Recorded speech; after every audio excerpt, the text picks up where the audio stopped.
तो नमस्कार साथी मित्रों, फरी एक बार स्वागत है आपनो गुजरात अपडेट चैनल अंदर। तो दोस्तों, आजना वीडियोनी अंदर गुजरात माटे खूब ज महत्वपूर्ण समाचार आपवामां आव्या छे, जेनी अंदर आजे आ विस्तारोमां पड़शे वरसाद, पीएम आवास मास्टर प्लान, आधार कार्ड धारको माटे खुशखबर, खेडूतोनो 2 लाख रूपिया सुधीनी लोन माफ वगैरे समाचारनी माहिती आपवामां आवी छे। तो विडियो पसंद आवे तो विडियोने लाइक करी आपणी आ चेनल गुजरात अपडेट ने सब्सक्राइब जरूरथी करी लेजो मित्रों। तो दोस्तों, पहली हवामान खबरनी बात करिए तो आज आ विस्तारों पड़शे वरसाद। हवामान विभागे आज गुजरातना 7 जिल्ला में भारे वरसादनी आगाही करी छे, जेमां अरवली, महीसागर, दाहोद अने पंचमहाल में आज वरसादनुं येलो एलर्ट जाहेर करवामां आव्युं छे। तो सूरत, नवसारी अने वलसाड में धोधमार वरसाद पड़ी सके छे। संघ प्रदेश दमण अने दादरा नगर हवेली में भारे वरसादनी आगाही करवामां आवी छे। दीव में हळवाथी मध्यम वरसाद वरसी सके छे। जणावी दઈએ કે हाल गुजरात में કેટલીક જગ્યાએ बिल्कुल वरसाद पड़ी रह्यो નથી मित्रों। तो दोस्तों, त्यारबादना समाचार जोईए तो 24 कलाकथी सतत वरसाद, शाळाओ बंध थशे। देशना घणा राज्योमां भारे वरसाद चालू छे। पश्चिम बंगाळ, हिमाचल प्रदेश, आसाम, उत्तराखंड अने बिहार सहित घणा राज्योमां पूर जेवी स्थिति जोवा मळी छे।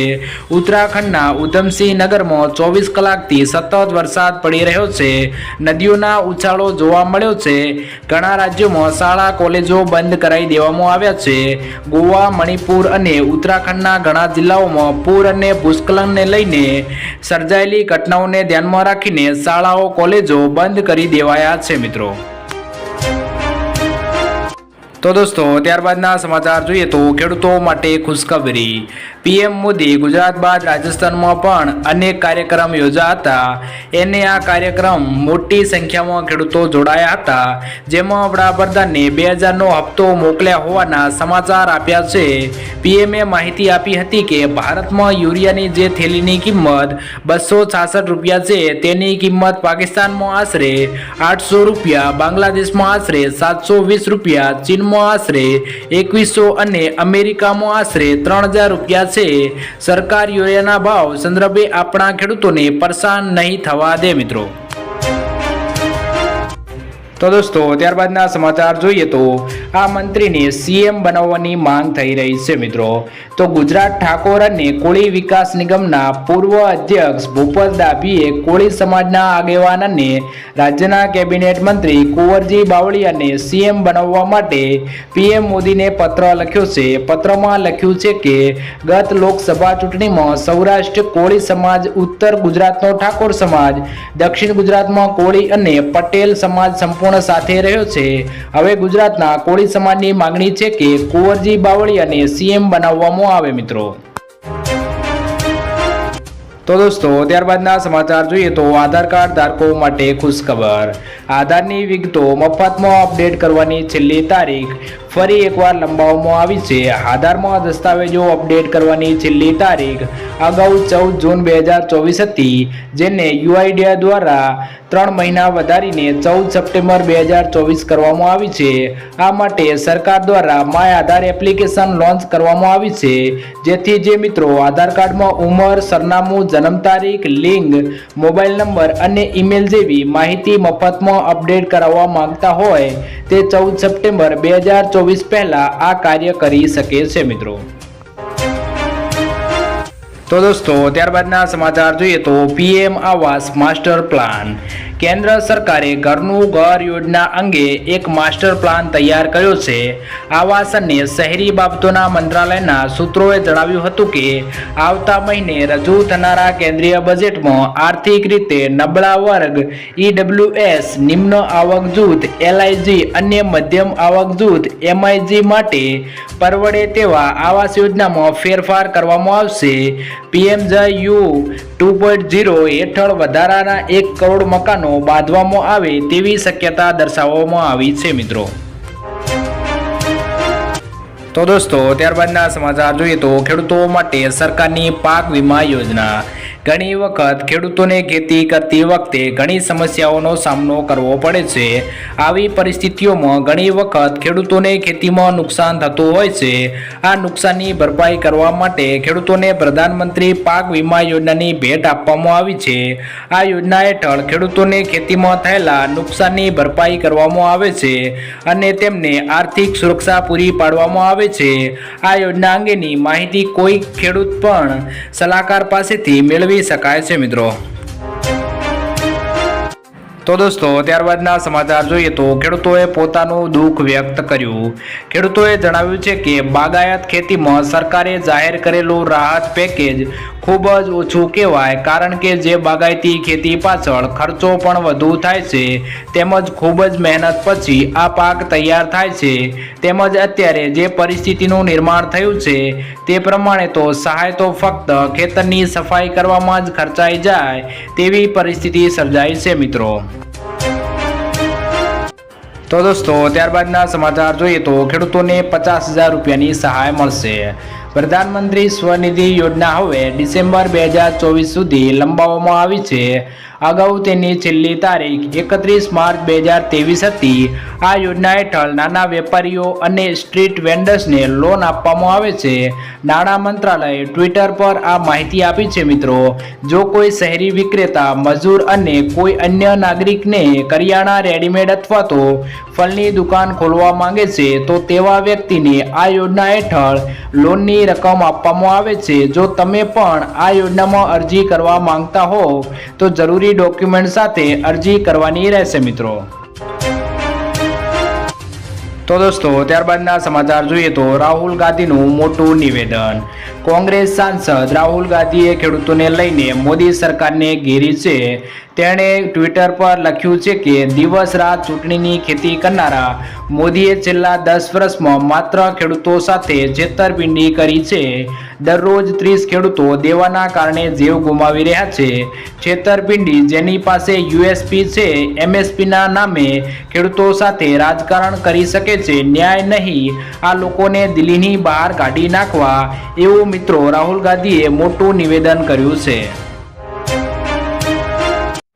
તો દોસ્તો આવનારા બજેટમાં પીએમ કિસાનના હપ્તાનો વધારવાની 8,000 કરવાની માંગ કરાઈ છે મિત્રો।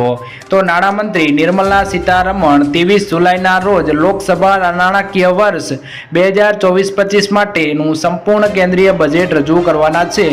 આ વખતે બજેટમાં કરદાતાઓ, મહિલાઓ અને દરેક વર્ગના લોકોની ઘણી અપેક્ષાઓ જોડાયેલી છે। આ દરમિયાન ખેડૂતોને આગામી બજેટ 2024માં પીએમ કિસાન સન્માન નિધિ હેઠળ પ્રાપ્ત વાર્ષિક સહાયની રકમમાં વધારો થવાની અપેક્ષા છે। સૂત્રોના જણાવ્યા અનુસાર નાણામંત્રી નિર્મલા સીતારમણ યોજના હેઠળ આપવામાં આવતી રકમ 6,000 રૂપિયાથી વધારીને 8,000 રૂપિયા કરી શકે છે મિત્રો। તો દોસ્તો ત્યારબાદના સમાચાર જોઈએ તો ગુજરાતમાંથી 82,753 કરોડની બેંક લોન બાકી છે મિત્રો। તો 10 વર્ષમાં લોનના 48,653 કરોડનો વધારો થયો છે। બાકી દેવામાં તમિલનાડુ, આંધ્રપ્રદેશ અને યુપી ટોપ શ્રીમાં છે મિત્રો। તો ગુજરાત સહિત દેશના ખેડૂતો માટે સૌથી સંવેદનશીલ અને સળગતો પ્રશ્ન બેંક લોન કે બાકી દેવાનો છે। અનેક રાજ્યો દ્વારા ખેડૂતોના દેવા માફી રાજ્ય કે ભારત સરકાર સમક્ષ હંમેશા માંગણી ઉઠતી રહી છે। આ માટે આંદોલનો પણ થયા છે મિત્રો। તો સામાન્ય રીતે ખેડૂતો બિયારણ, રાસાયણિક ખાતરની ખરીદી સહિતની વિવિધ કારણોસર દર વર્ષે અથવા તો ખેતીની સિઝન દરમિયાન વિવિધ બેંકો પાસેથી હજારો કરોડો રૂપિયાની લોન લેતા હોય છે, પરંતુ કમોસમી વરસાદ, અતિવૃષ્ટિ કે અનાવૃષ્ટિ જેવા કારણોસર ખેડૂતો બેંકોમાંથી લીધેલી લોનની ભરપાઈ કરી શકતા નથી અને આખરે તેમને આત્મહત્યા સુધી જવું પડે છે। એટલે દર વર્ષે ખેડૂતોના દેવા માફીની માંગણી ઉઠવા પામી છે મિત્રો। તો દોસ્તો ત્યારબાદના સમાચાર જોઈએ તો હાઇબ્રિડ ખરીદવા માટે 75,000 સહાય આપવામાં આવશે। તો મિત્રો હાઇબ્રિડ બિયારણ યોજના ગુજરાત સરકાર દ્વારા ખેડૂતોની આર્થિક પાન સ્થિતિ સુધારવા માટે કૃષિ ક્ષેત્રના વિકાસને વેગ આપવા માટે સતત પ્રયત્નો કરવામાં આવી રહ્યા છે। આ દિશામાં એક મહત્વપૂર્ણ પગલું છે કે હાઇબ્રિડ બિયારણ સબસિડી યોજના। આ યોજના હેઠળ ખેડૂતોને બાગાયતી ખેતી માટે હાઇબ્રિડ બિયારણની ખરીદી પર 75,000 સુધીની સહાય મળવા પાત્ર છે। આ સહાય બિયારણના એકમ દીઠ 40% અથવા તો 25,000 પ્રતિ હેક્ટર જે ઓછું હોય તેની ગણતરી પર આધારિત છે મિત્રો। તો અનુસૂચિત જનજાતિના ખેડૂતો માટે ટીએસપી વિસ્તારમાં આ સહાય 50% અથવા તો 25,000 બેમાંથી હેક્ટર દીઠ વાપરવામાં આવશે મિત્રો। તો દોસ્તો ત્યારબાદના સમાચાર જોઈએ તો પ્રધાનમંત્રી ફસલ વીમા યોજના। આબોહવા પરિવર્તનના કારણે પાકના નુકસાનને ઘટાડવા માટે પ્રધાનમંત્રી ફસલ વીમા યોજના ખેડૂતોને પાક વીમો પ્રદાન કરે છે। ખેડૂતો ઓછા વ્યાજ દરે યોજનામાં નોંધણી કરાવી શકે છે અને સરકાર વધારાનું યોગદાન આપે છે। કુદરતી આફતોના કારણે નુકસાનના કિસ્સામાં વીમા કંપની 72 કલાકમાં અને ખેડૂતની તપાસ કરે છે। ઘણી વખત એવું જોવા મળ્યું છે કે ખેડૂતોની મહેનત વ્યર્થ જાય છે। ક્યારેક દુષ્કાળ પડે છે તો ક્યારેક પૂર કે અતિવૃષ્ટિના કારણે પાક બરબાદ થઈ જાય છે। આવા ખેડૂતો માટે કેન્દ્ર સરકાર દ્વારા શરૂ કરવામાં આવેલી પાક વીમા યોજના આશીર્વાદ રૂપ બને છે, જેમાં દર વર્ષે રજીસ્ટર થઈ શકે છે મિત્રો। તો દોસ્તો ત્યારબાદના સમાચાર જોઈએ તો ખેડૂતોનું 2 લાખ રૂપિયા સુધીની લોન માફ। ખેડૂતોની લોન માફી સમગ્ર દેશમાં સૌથી વધુ ચર્ચિત વિષય બન્યો છે। તેવામાં તેલંગાણામાં ખેડૂતોની લોન માફ કરવામાં આવી છે મિત્રો। તેલંગાણાના સીએમ રેવતન રેડ્ડીએ લોન માફીની યોજનાની જાહેરાત કરી છે। તેમણે કહ્યું છે કે 11 ડિસેમ્બર 2018 અને 9 ડિસેમ્બર 2023 વચ્ચે લોન લેનારા ખેડૂતો માટે 2 લાખ રૂપિયા સુધીની લોન સંપૂર્ણપણે માફ કરવામાં આવશે। આ પહેલા ઝારખંડ સરકારે પણ ખેડૂતોની 2 લાખ રૂપિયા સુધીની લોન માફ કરવાની જાહેરાત કરી છે। આમાં તેલંગાણાની કોંગ્રેસ સરકારે 40 લાખ ખેડૂતોનું દેવું માફ કરવાની જાહેરાત કરી છે મિત્રો। તો દોસ્તો ત્યારબાદના સમાચાર જોઈએ તો ખેડૂતોને 24 કલાક વીજળી મળશે। ખેડૂતો ખેતીમાં પિયત માટે રાત્રે વીજળીને બદલે દિવસે વીજળીની મળે તેવી માંગ ખેડૂતો દ્વારા કરવામાં આવી છે। ત્યારે ખેડૂતોને રાત્રિના બદલે દિવસે વીજળી પૂરી પાડવા માટે આ બજેટમાં કિસાન સૂર્યોદય યોજના હેઠળ 1500 કરોડની જોગવાઈ કરાઈ છે। ખેડૂતોની છેલ્લા ઘણા વર્ષોથી માંગણી હતી કે તેઓને રાતના બદલે દિવસે વીજળી મળી રહે અને આ માંગણી આ વર્ષે સંતોષાય તેવું લાગી રહ્યું છે। બજેટમાં ખેડૂતોને દિવસે વીજળી આપવામાં આવે તેવી જોગવાઈ કરવામાં આવી છે મિત્રો, પરંતુ હજુ તે અમલમાં ક્યારે આવે તે હવે જોવાનું રહેશે મિત્રો। તો દોસ્તો ત્યારબાદના સમાચાર જોઈએ તો અનાજ ઉપર મળશે લોન। દેશમાં ખેડૂતો માટે સૌથી વધુ લોકપ્રિય કેસીસી લોન યોજના બાદ કેન્દ્ર હવે બીજી મોટી યોજના લઈને આવ્યું છે અને આ યોજનાનું નામ છે ઈ કિસાન ઉપજ નિધિ યોજના। ખેડૂતો માટે ગુજરાત સરકાર દ્વારા આ નવી લોન યોજના બહાર પાડવામાં આવી છે।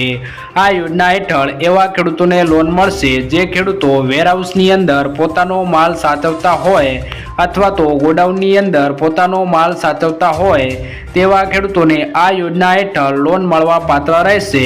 કેન્દ્રીય મંત્રી પિયુષ ગોયલે કહ્યું છે કે આ લોન યોજના હેઠળ ખેડૂતોને કોઈ પણ ગેરંટી વગર સરળતાથી 7% વ્યાજ દરે લોન મળી રહેશે। જો ખેડૂતોએ કેસીસી યોજના હેઠળ કોઈ લોન લીધી હોય તો પણ વેરહાઉસની દ્વારા આપવામાં આવેલી રસીદના આધારે આ લોન આપવામાં આવે છે મિત્રો। તો દોસ્તો ત્યારબાદના સમાચાર જોઈએ તો મોદીજીની ગેરંટી વાહનો ફ્રીમાં ચાલશે। ગુજરાતના પ્રવાસે આવેલા પીએમ મોદીએ સુરેન્દ્રનગરમાં જંગી સભા સંબોધી હતી। આ સભામાં તેમણે ફરી 300 યુનિટ વીજળી અને સોલાર વીજળી વિશે સમજાવતા લોકોને હવે પછીનો મેં પ્લાન તૈયાર રાખ્યો છે। તમે તમારા વાહન ફ્રીમાં ચલાવી શકશો। તમારે પેટ્રોલ કે ડીઝલનો ખર્ચ કરવાની જરૂર નથી। તમારું બિલ ઝીરો આવશે મિત્રો। આવનાર સમયમાં પીએમ મોદી ઇલેક્ટ્રોનિક વાહનોને લઈ સૂર્ય ઉર્જા પર ભરપૂર ઉપયોગ કરવાની યોજના લાવી રહ્યા છે મિત્રો। તો દોસ્તો ત્યારબાદના સમાચાર જોઈએ તો ખેડૂતોને મળશે 20,000 રૂપિયાની સહાય। ગુજરાત સરકાર દ્વારા પ્રાકૃતિક ખેતી કરતા ખેડૂતોને માટે ખૂબ જ મહત્વપૂર્ણ નિર્ણય લેવામાં આવ્યો છે। કેન્દ્ર સરકારના પ્રાકૃતિક ખેતીને પ્રોત્સાહન આપવા અપીલ કરાઈ હતી, ત્યારે ગુજરાત સરકારે પ્રાકૃતિક ખેતી કરતા ખેડૂતોને પ્રોત્સાહિત કરવા માટે સહાય યોજના અમલમાં મૂકી છે। રાજ્ય સરકાર દ્વારા અમલમાં મુકાયેલી નવી યોજનાની માહિતી આપતા કૃષિ મંત્રી રાઘવજીભાઈ પટેલે જણાવ્યું હતું કે રાજ્યના દરેક નાગરિકને રાસાયણિક ખાતર તેમજ જંતુનાશક દવાના ઉપયોગ કર્યા વિના ઉત્પાદિત કરેલા શાકભાજી પાકો સરળતાથી મળી રહે તે માટે શાકભાજી પાકોમાં પ્રાકૃતિક કૃષિને પ્રોત્સાહન આપવાની યોજના અમલમાં મૂકવામાં આવી છે। આ યોજના હેઠળ શાકભાજીની ખેતી પ્રાકૃતિક ખેતી પદ્ધતિથી કરતા હોય તેવા ખેડૂતોને બિયારણ, પ્રાકૃતિક ઇનપુટ ખેતી ખર્ચ તથા શાકભાજીની પ્રાકૃતિક ખેતીને પ્રોત્સાહન મળે તે માટે મહત્તમ 20,000 પ્રતિ હેક્ટર સહાય આપવામાં આવશે। આ યોજનાના અમલીકરણ માટે રાજ્ય સરકાર દ્વારા અંદાજપત્રમાં 1,000 લાખની રકમ ફાળવવામાં આવી છે મિત્રો। તો દોસ્તો ત્યારબાદના સમાચાર જોઈએ તો ખેતી કરવા મળશે 6 લાખ રૂપિયાની સહાય। ભારત સરકાર અને ગુજરાત સરકાર દ્વારા ખેડૂતો માટે ઘણી બધી યોજનાઓ ચલાવવામાં આવે છે। રાજ્યના ખેડૂતો ખેતીવાડી ક્ષેત્રે, બાગાયતી ક્ષેત્રે અવનવી ટેકનોલોજી રીતો વગેરે અપનાવે તે ખૂબ જ જરૂરી છે। ગુજરાત સરકાર દ્વારા પણ ખેડૂતલક્ષી અવનવી યોજનાઓ અપનાવવામાં આવી રહી છે, જેને ધ્યાનમાં રાખીને બાગાયતી વિભાગ દ્વારા ઘણા ફળો અને શાકભાજીના વાવેતર માટે બાગાયતી યોજનાઓ 2024 ચાલુ કરવામાં આવેલ છે। આ યોજનામાંથી ડ્રેગન ફ્રૂટના વાવેતર સહાય યોજના બહાર પાડેલ છે। આ યોજના હેઠળ ખેડૂતોને યુનિટ કોસ્ટ અંદાજિત ખર્ચ 6 લાખ હેક્ટર ખર્ચના સહાયની રકમ સામાન્ય જાતિના ખેડૂતને 50% અથવા તો મહત્તમ 3 લાખ 2 માંથી જે ઓછું હશે તે સહાય મળવા પાત્ર રહેશે મિત્રો। તો દોસ્તો આજના વિડીયોની અંદર આટલું જ। જો વિડીયો પસંદ આવ્યો હોય તો વિડીયોને લાઇક કરી દેજો અને વિવિધ ખેડૂત સમાચાર, વિવિધ યોજનાઓ તેમજ દેશ અને દુનિયાના વિવિધ સમાચાર માટે આપણી આ ચેનલ ગુજરાત અપડેટને સબસ્ક્રાઇબ જરૂરથી કરી લેજો।